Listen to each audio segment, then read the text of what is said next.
Good afternoon, everyone. I hope you're doing well. It's been a crazy week. Obviously, the US election, Trump's victory, the Federal Reserve meeting, it's caused a bit of chaos in markets. I won't spend too much time on charting principles or education today. I do want to talk about the situation that America is in and also the market reaction to Trump's win. And for those of you who are thinking that, Trump's there to fix everything and save America, unfortunately, the math is against him. And I just wanted to quickly run over some key really the situation the US government is in. So in US dollar terms, keeping in mind 36 trillion of debt is about $54 trillion of debt in Australian dollar terms. But Trump is coming in to a $36 trillion debt. The US federal government is currently spending 1.2 trillion per year to pay interest on debt. That number is likely to go up unless the Federal Reserve aggressively cuts interest rates, which of course would fuel inflation. So they're kind of stuck between a rock and a hard place. They're still accumulating roughly $3 trillion of debt per year. So even if Elon comes in and cuts the $2 trillion of spending, that's not going to, it won't even stop them accumulating debt. They'll still be accumulating debt. And of course, they're not going to be cutting $2 trillion of spending. And one of the reasons, or there's many reasons for it, aside from it not being politically popular to cut something that a voter is receiving. But if we look at their nominal GDP, so GDP growth over the last year has been about 1.5 trillion. Now, keep in mind, government spending counts towards GDP growth. So the calculation is a little more complicated than that, but just for purpose of keeping it simple for this video, whatever government, so if the government borrows $1 trillion and spends it, that effectively adds about $1 trillion to GDP. So, but the federal debt grew about 2.4 trillion during the same time period. So they're borrowing $2.40 to get $1.50 worth of growth. So if they stop borrowing money, they're going to be experiencing probably negative 3, 4, 5% GDP growth. They'll be in a massive recession, depression. So we're reaching kind of the end game of this government spending and debt binge, and it'll probably go on for a few more decades. It's been going on for a long time, but governments are just accumulating debt at an exponential pace, pretending economies are growing by borrowing $5 to get $3 worth of growth. And of course, we're just digging ourselves as a society, digging ourselves a bigger hole. Another fact on that, and this is again like there's nothing magical that Trump can do. He can't overcome this math. So if you look at how much they collected in taxes in the 2024 fiscal year, 5.02 trillion collected in taxes, so roughly 5 trillion. They're spending 1.2 trillion to pay interest on debt. So already 24% of tax revenue goes to pay interest on the debt per year. And that number is highly likely to get worse because we know with a very high amount of probability that they'll be accumulating more debt. And the average interest payment on the debt at the moment is only about 3.3%. The Federal Reserve just cut short-term rates to 4.75%. So they'd have to cut rates about another 1.5% and not take on any new debt just to keep this, 1.2 trillion of interest expense per year flat. I mean, that number is highly likely to go up. I mean, by the time give it 2 years, they'll probably be spending $2 trillion per year to pay interest on debt, or you'll have a Federal Reserve that's cut interest rates back to near zero and is doing all kinds of quantitative easing, effectively, quote, printing money to buy bonds to push down interest rates. So it's not a good situation at all. And it'd be a topic for another video, but the Social Security trust funds, so Americans pay a Social Security tax so that they can get an age pension, like what we call Centrelink. And it's estimated by 2033, which is only 9 years away, that those trust funds will be completely depleted. But the thing is, in my opinion, and in the opinion of many analysts, the trust funds are already depleted. What's happened is Americans have paid the Social Security tax. The money's gone in there to be, quote, held in trust, and the government has already spent that money and they've replaced it with government bonds. So they've replaced it with their own debt, with IOUs. So if you have $100, you can't go and spend your $100 and then write yourself, I owe you, John, $100. That's not quite how it works. So the money's already been spent. There's assets sitting in there, but the asset is US government debt. But if I own a US government bond, if I own US government debt, that is an asset to me because they owe me $100. But they can't owe money to themselves and claim it's an asset when they've already spent the money. Anyway, that's very hard to explain in 2 minutes. It's probably a 30-minute video in of itself. And bear with me, I'm trying some new recording software today to record these videos, so hopefully it works out nicely. So one thing we haven't looked at for a while, and if you're not familiar with this concept, the yield curve inversion. So in very simple terms, we're measuring the interest rate on, say, a 10-year US government bond, so the 10-year interest rate, and we're subtracting the 3-month or the short-term interest rate. And this is a chart from the Federal Reserve, not a conspiracy website, federalreserve.org. And it's a little hard to see on this screen, but the gray areas indicate recession. So again, in simple terms, if the when there is an inversion, so in other words, when the, let me just pause that for a sec.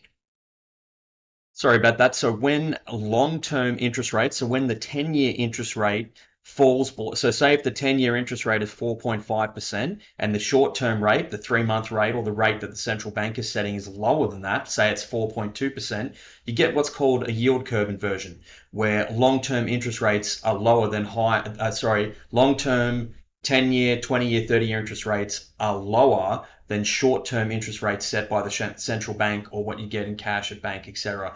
That's generally a sign that there's a problem, because if you loan someone money for 10, 20, 30 years, there's a lot more risk. There's inflation risk, there's default risk. You would expect up to earn a higher rate of interest. So when a situation like that's happening, it's the debt market sounding an alarm bell that a recession is coming. And then generally when the yield curves uninvert, in other words, when short-term rates start to come back down and the long-term rate is higher, that's when it's generally very close to a recession starting. I know that doesn't make a lot of sense, but we can look at it visually on a chart, and that's where, or graph, and that's where these help. And you can see in 1989 the yield curve inverted, and then there was a recession in 1990. Just before the dot-com bubble, there was a yield curve inversion.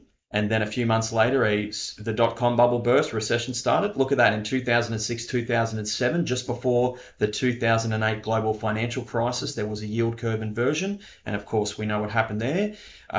Not to get too conspiracy theoritorial, but in late 2019, just before the pandemic hit, we can see that there was a yield curve inversion. So the markets were signaling that there was a crisis, there was something coming, there was something wrong. And of course, we know what happened. Have a look. So these are all these inversions here. So anything below that line signals the debt market saying, hey, problem, problem, problem. We can see how deep the inversions were there. Look at where we were in 2023 and look at where we are now. And if we come across to our TradingView charts, this is the 10-year minus the 2-year, and I've replicated that chart somewhat here, and you can see now that the 10-year minus the 2-year, so the 2 years not quite as short a term a rate, but if you listen to a lot of market analysts, they'll tell you that the Federal Reserve, when they set interest rates, they're following the bond market, they're following what the 2-year yield or the interest rate on a 2-year government bond, what that's trading at, and that's giving them an indication as to market conditions and when they should raise or lower rates. Again, that would be a much deeper conversation, but that's generally accepted by most market analysts that the Fed is following the 2-year rate.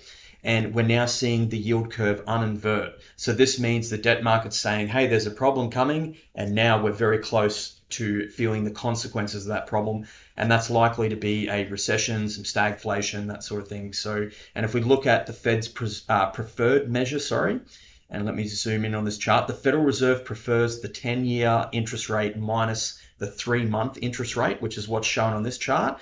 And you can see how deep the inversion was in 2023, negative 1.7%. That is a massive inversion. If we come back and look at this chart, I mean, even before the GFC, the inversion was only 0.73. We've got an inversion twice the size or twice as severe as before the 2008 crisis. So the markets are telling you there's a problem. Should be very concerning. And now the yield curve, look at what's happened in the last few months. The yield curve has almost uninverted. So we're getting very close to the problems, and it doesn't matter how good you think Trump is. The money is telling you, the debt markets are telling you, problem, warning. And these warnings don't happen very often, and they have been, as we just had a brief look at, they've been very accurate. Let's briefly have a look at how the markets reacted though. How firstly gold sold off. Let me just zoom into a 1 year chart. Now gold has had an excellent run this year, and I've been talking in previous videos how it's probably a little bit overdone. You can see the low for gold in July was at, and we're looking at US dollar price, was around 23.60, and it ran up about 18% in the space of a few months. That's an excellent run for a quote safe haven asset like gold. You can see it was in this uptrend. Lots of touches and respect of that uptrend. And let me just bring in my momentum indicators. You can see as the price was making higher highs, let me just zoom in a bit. You can see the momentum indicators were negatively diverging, the MACD and the RSI. That's a sign that the uptrend's running out of momentum and it's probably time to lighten your positions, which many of us did. If you're a client of mine and you're watching this, we did lighten our position in precious metals. And again, we're seeing a classic breakdown. So there's a breakdown from the chart. It's probably going to want to test the breakdown. Look, I do think gold is a solid investment long term, and I generally advise my clients to have between a 10% and a 20% allocation to precious metals, with gold being the centerpiece of that allocation. But when something's hitting an all-time record high price and just keeps going up and making all-time record highs week after week, as gold was doing over the last couple of months, that's a good time to lighten your position and not be too exposed. And normally we see a breakdown, recover to test the breakdown. We're probably going to see some choppy sideways action in gold for a while. So I'm not super bullish on gold in the short term. I will be looking for opportunities to re-enter if it does show some kind of buy level on the charts. But right now, I'm pretty neutral on gold, maintaining a 10 to 15% maximum allocation. And of course, if we see more of a sell-off, we might look at the gold miners or look at buying a basket of precious metals to increase that allocation back to 20%. Silver has had a big spill as well. Again, it had a good run, and we can see, again, the charts tell the story. I would draw that line there just so we can capture a lot more of the trading activity. I mean, someone might want to draw it. See, I don't like this because you're ignoring, and this is where angled trend lines can be. That's why I prefer previous price levels to angled trend lines, because you could draw it there and make a case that silver is still in the uptrend. You could say that's the touch, that's the touch, that's the touch there. I would suggest that the line should probably be drawn here, and that silver has had a bit of a breakdown. You can see this $32.50 level was key for silver. It was the high in May this year. You can see it was the high through September. And in the recent sell-off, there was a little bit of support there. So you can see lots of touches at 32.50, lots of trading activity there. When it broke out, look at the big green candle. That's the market telling you, hey, we're smashing through this roof, this resistance level. And then, of course, made a lower high there. A little bit, if you zoom in, you can see for a few days there, it did try to hold support around that level.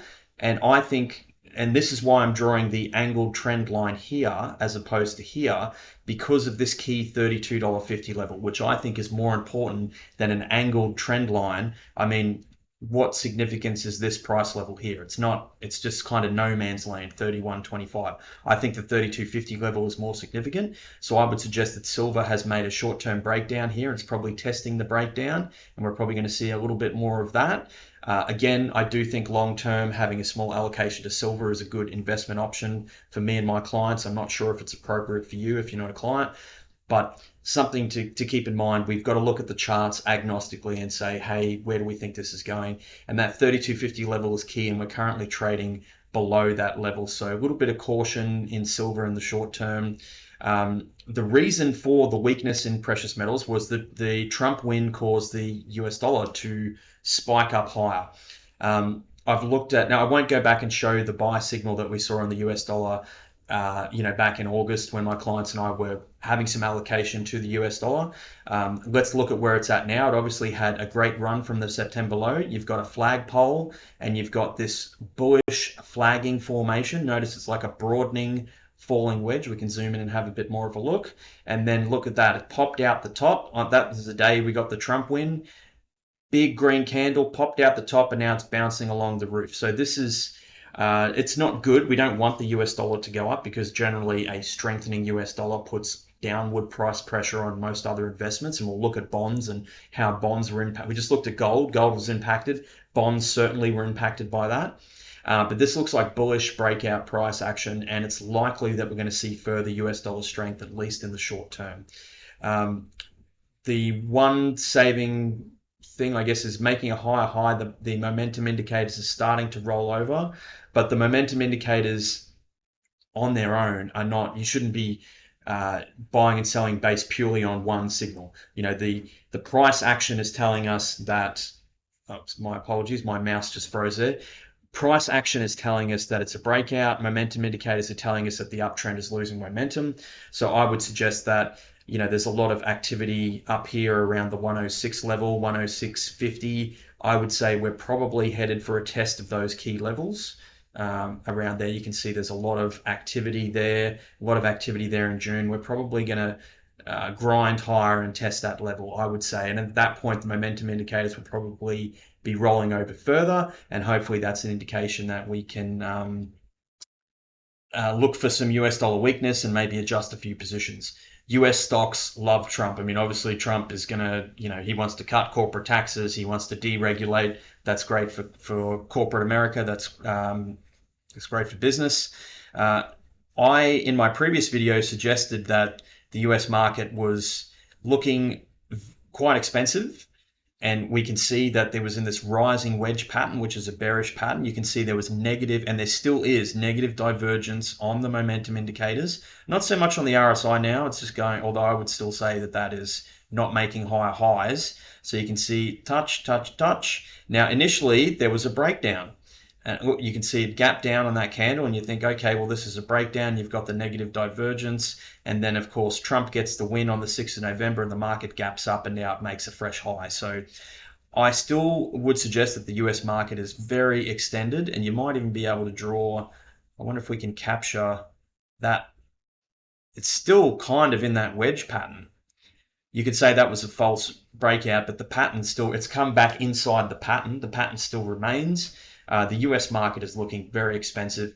I don't know if it's appropriate for you, but my clients and I are in covered call funds, so we're not looking for growth at the moment. We're looking for high income, relative safety.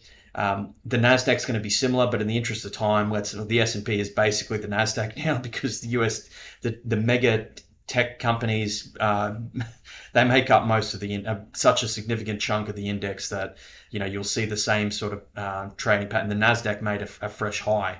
I would still suggest that there's negative divergence happening, that this run is probably overextended. I wonder if we can, I just said I wasn't going to draw. Look at that. I mean, that thing, I can't even capture that in the wedge anymore. That is it. That's supposed to be a bearish sell pattern, and it's broken out above that. So lots of enthusiasm around US stocks at the moment. I'm not calling for them to crash. I'm not one of those deflation doomsdayers. I'm just exercising caution. I don't want to be overexposed or chasing growth, and at these price levels at an all-time record high. And if we go back to a 5-year chart of the Nasdaq, have a look at where US tech stocks are from the low 2 years ago. They're up nearly 100%, 98%. They've had a massive run. You've got this massive negative divergence that's been forming for really over a year now. This uptrend is just continues to defy gravity. I can't give advice in this video, but I'm probably going to recommend to most of my clients that we have a small short position on the Nasdaq as a hedge in case there is stock market weakness. And some of you already have that. And unfortunately, I advise people to buy that too early. I did think that the Nasdaq was done around here, and it did have a bit of a sell-off, but it continues to defy gravity. Aussie market reacted fairly well, but if we zoom into a 1-year chart, the Aussie market is not looking as promising as the US market. Again, you're going to see a similar sort of pattern. You've got this rising wedge pattern. This is the ASX 200, rising wedge pattern, negative divergence on the momentum indicators. So you've got touch, touch, touch, touch. So this is indicating the uptrend is losing momentum. You can see big red candle breaks through, a little bit of consolidation, and then slam down. Now it's clawing its way back on the Trump win and on the US market pumping, but you can see the Aussie market has not made it back to its high. So I would suggest that we're probably going to be grinding sideways for a while in the Aussie market. Again, it's at an all-time, or it was at an all-time high, and is still very close to an all-time high. So I don't think when an asset is at an all-time record high or very close to it, that we should have too high of an allocation to that. The Chinese announced more stimulus. They've had their markets have pumped. Probably a topic for another video. Um, the Bitcoin chart. Look, I'm not I'm a risk averse investor, so I'm not necessarily a big fan of crypto, but I have talked with many clients and done previous videos about the Bitcoin weekly chart. And if you look at the chart agnostically, it was in a bullish pattern, and it's very obvious now in hindsight. You can see the flagpole, and you've got this falling, broadening wedge, or this flagging pattern, and you can see many touches of that, and I mean that's a bullish pattern breakout, little consolidation, and then the Trump win has pushed it higher. So I don't quite know where this is going because we're in all-time record high territory now for Bitcoin. Um, I would just say be very cautious. Treat Bitcoin like any sort of other asset. Don't be over allocated. Um, a lot of my clients don't have any Bitcoin at all or any crypto at all just because we're investing in our superannuation, and we should have a very conservative portfolio, and cryptocurrencies are very speculative in my point of view, very risky. So I wouldn't be a buyer up here. Now, silly me, I should have bought. I did buy some for clients around the 55 level, around those lows there. And if we zoom into a 1 year chart, um, let me just remove all those drawings so we can go again and have a look with a bit more clarity. You can see through July, August, and September, the price was kind of making lower lows there, although the spike low didn't come as low as it did in August, the September one. And you can see there's some positive divergence forming there on the momentum indicators. So I did a little bit of buying here at the previous low around these levels here. And then I sold it when it got back to here because I didn't want to be in Bitcoin for too long. Silly me, I didn't know it was going to run as far as it has run. Um, Even on the daily chart, there's no indication yet that it's a sell, other than that it's at a record high and it's a bit overextended. And I don't think you want to be too heavily allocated to such a speculative investment that's gone up so much. But good on the Bitcoin people, you got it right. Silly me for not being more on board with it. The price of oil, however, has not, because Trump's saying drill, baby, drill. He wants to drill lots of oil. The price of oil has been coming down for, I mean, this is September last year. The price of oil is down near the lows. There's lots of support between the 65 and $70 region. So the market knows now that Trump has won, so it should all be relatively priced in. You can see oil is in this positive divergence on the momentum indicators, this falling, broadening channel, generally an indication that the downtrend is that it's a bullish pattern, that the downtrend is coming to an end. You can see some higher lows being made there, trying to break out. I don't quite know where oil's going, but I'm not super bearish on oil the way some other commentators are. I would say right now pretty neutral. There's not a whole lot of way to trade it because some of the energy stocks or energy funds we can buy, we're a little bit limited. I'm not really buying them at the moment. I'm a little bit unsure on oil, but you would think if the market believed Trump was going to be successful with that drill, baby drill policy, that you'd see a big smash down in the price of oil. And really, the price of oil's gone nowhere since we found out that Trump has been elected. So no impact so far. And if we come across to the bond market, we looked at bond yields, but I'll show briefly the relationship between the US dollar and let's take the key rate of the 10-year bond yield. So 10-year US government bonds, the interest rate that the US government pays on a 10-year government bond on an IOU. And if we compare it, and I want to show the relationship between the exchange rate of the US dollar as measured by the DXY, the US dollar index, versus the interest rate. So if we can figure out these dynamics, we can figure out when to shift some of our investments around. So if I go to compare symbol and I go DXY, new price scale, that's added on, you can see that there is and sorry, I really don't like that color. And if anyone knows how to change the default color on TradingView, I've tried to figure it out. But anyway, the black line is the DXY, so the US dollar exchange rate against mainly the euro, the yen, British pound. You can see there's a very strong correlation. And that makes sense because, say, for example, if the Federal Reserve jacked interest rates up to 10% tomorrow, that makes holding US dollars far more rewarding because if you hold US dollars, you get 10%. So that would make the exchange rate of the dollar go up and obviously interest rates would be going up at that point because the Federal Reserve's adjusted them to 10%. So we're looking at market prices of interest rates, but for the purpose of trying to give an example as to why this dynamic is happening. Obviously, higher interest rates, so the market's been pushing interest rates up, and the US dollar has been going up in tandem with that. And if we have a look at, so keep in mind, I know we talk about this in every video, keep in mind that interest rates or bond yields, so the interest rate on bonds moves opposite to prices. So if interest rates or yields are going up, bond prices are coming down. And if interest rates are going down, the price of bonds, the price of our investment, if we own bonds, is going up. And we can see that if we look at TLT, which is a large fund that owns 20 and 30-year US government debt, you'll see the inverse relationship. So look at this. We load up a chart of TLT. You can see it looks like a complete mess. But if I invert one of them, if I flip one of them upside down, so the candles are the price of US government bonds, 20 and 30 year. If I invert the scale, have a look at the correlation now. Right, so we can see that there's a very strong relationship, and it makes sense even from a fundamental perspective. But if we look at the price of TLT, and I think peaked in September at 101 and made a low the other day. I believe that was when that was the day we found out Trump was winning. Yeah, Wednesday, Australia time. About a 12% decline in price. But have a look at this. So I think I think bonds are breaking out. You can see they're in a downtrend, starting to break out from the downtrend. You're seeing some positive divergence. Remember, positive divergence or positive divergence. The price is making lower lows and the momentum indicators are making higher lows. That's a sign that the downtrend is losing momentum, and it's likely a buy signal. And one other sort of pattern we can look at here, have a look at this broadening falling wedge pattern.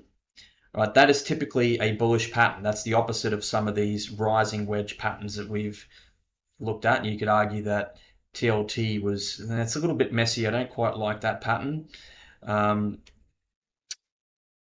But that's not really a great draw, but I can show it on other charts. But you can see again, as the price was making higher highs, momentum indicators starting to flatten out. So that was probably an indication that there was some selling there to do.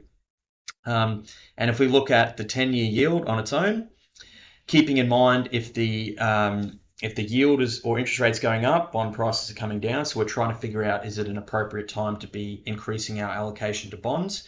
And you can see it's had a big run. So since the Federal Reserve did their double interest rate cut, the market said, no, thank you. We'll jack interest rates up 23% on the 10-year debt. So that's a huge jump in interest rates, especially in the face of the Federal Reserve doing a double interest rate cut. And then they just did an interest rate cut again this week.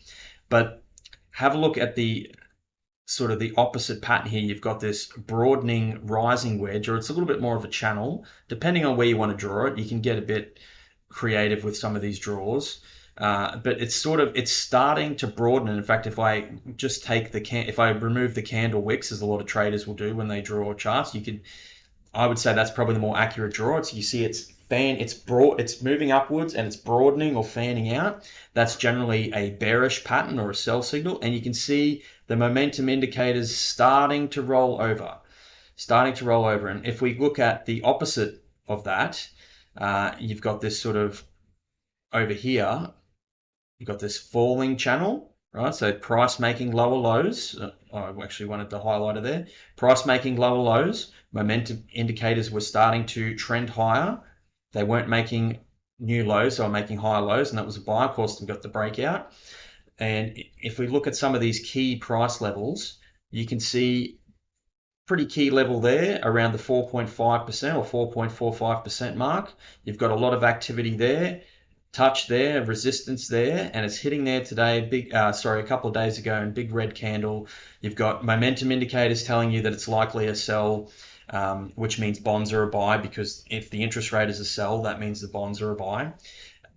The price action is showing this broadening wedge, which is typically bearish. And then even if it does even if interest rates move a bit higher, you can see we've got some pretty key resistance around the 4.7% level. Maybe not quite as much there, although there is a lot of activity there. So you can see it's got a lot of resistance to get through here, around these levels. So, and it's had a great run. So I suspect, and by the way, Trump has said part of his policy is he wants to bring mortgage rates down. Well, if he wants to bring mortgage rates down, then he has to bring this chart down. And that would be a long conversation as to how he may accomplish that. The Federal Reserve would probably need to do some form of QE program, or at a government level, they'd have to impose some kind of price controls or something. I don't even know how he would plan to accomplish that. That would be a topic for another video. But anyway, that's kind of a summary of how the Trump election, or more so how markets are traveling in general, and also the short-term reaction to the Trump win. And again, just a reminder of all the problems that Trump is coming into, and the list is a bit worse than that. I mean, when he was president in 2016, he was claiming it was the greatest economy ever, and while it was the greatest economy ever, he was asking for negative interest rates. Negative interest rates, or 0% interest rates, the equivalent of putting the economy on life support. So that's like saying, hey, look, I'm super healthy, I'm fit, I just ran a marathon, I'm eating great, but I'm sitting in a hospital on life support with an IV drip in my arm. That's the two don't make sense. And when he came to office in 2016, the US government was running about a $650 billion budget deficit, meaning they were spending $650 billion more per year than they were taking in tax revenue. And by 2018, so this was before the pandemic, he increased that to 1,300 billion, or 1.3 trillion. So he was doubling the amount of government borrowing within a couple of years, while it was apparently the greatest economy ever. So if it was such a great economy, why did he need to borrow so much money? And now the situation is even worse. The US government is running about a $2 trillion budget deficit, and the debt is accumulating at about 3 trillion. That's because they keep some off-budget items, but let's just take the government's own numbers. So the government is borrowing or spending 3 times more, relative to tax revenue, spending 3 times extra than what they were spending when Trump was first president. So even if he cuts spending, all it'll do is get back to the terrible situation it was in 2016. So it's not, the math is against him. So abandon hope, I guess is what I'm saying, is abandon hope. But there are lots of opportunities in the markets. We just have to understand some of these dynamics and be well diversified, adjust our investments accordingly. And I understand this video is run long, so I'll cut it off there. Please reach out, especially if you're a client, please reach out if you want to have more of a personal chat about these investments, how it applies to your portfolio. And hopefully this new software that I've used today has proven successful. Thank you very much for listening.